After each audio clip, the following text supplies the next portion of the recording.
సమర్పించవలసిందిగా పెళ్లి మాణిక్యాలరావు గారిని వెంకటేశ్వర నరేంద్రబాబు గారు, అట్లాగే బీసీసీఎల్ గుంటూరు జిల్లా అధ్యక్షుడు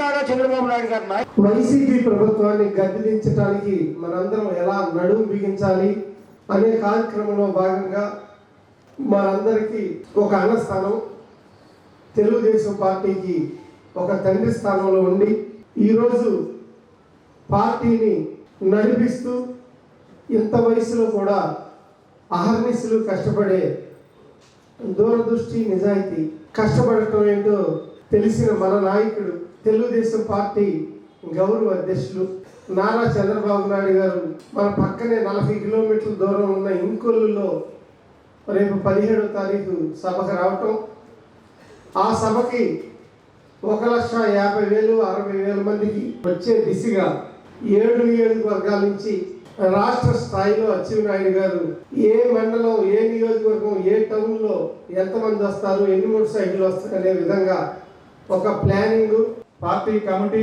మండల కమిటీ, అదేవిధంగా క్లస్టరు, యూనిట్, బూత్, కేఎస్ఎస్ అంటే పేజీ నేస్తాం వారందరికి కూడా కంపల్సరీగా హాజరు కావాలి.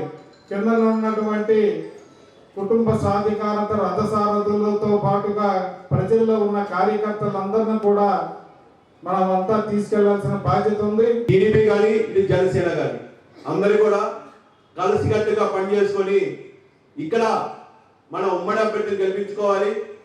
అదేవిధంగా రాష్ట్రంలో సంకీర్ణ ప్రభుత్వాన్ని ఏర్పాటు చేసే దిశగా మనందరూ కృషి చేయాలని చెప్పేసి ఈ సందర్భంగా ప్రతి ఒక్కరికి తెలియజేస్తూ, రేపు ఇందులో జరగబోయే సభకు మా వంతుగా మీతో పాటు కలిసి కూడా మేము అందరం వచ్చి ఆ సభను విజయవంతం చేయడానికి జనసేన పార్టీ నుండి మేము కృషి చేసి వస్తామని చెప్పి మరి ఒకసారి తెలియజేసుకున్నాను.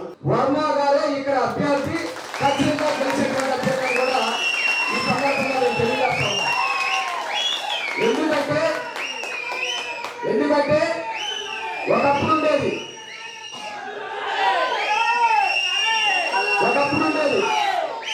ఒకరి శ్రమని తోసుకునేటువంటి తత్వం, లేకపోతే ఒకడు కష్టపడితే ఈ పిల్లడు నా పిల్లడని పైవేసుకునేటువంటి వ్యక్తులు చాలా మంది ఉండేవాళ్ళు.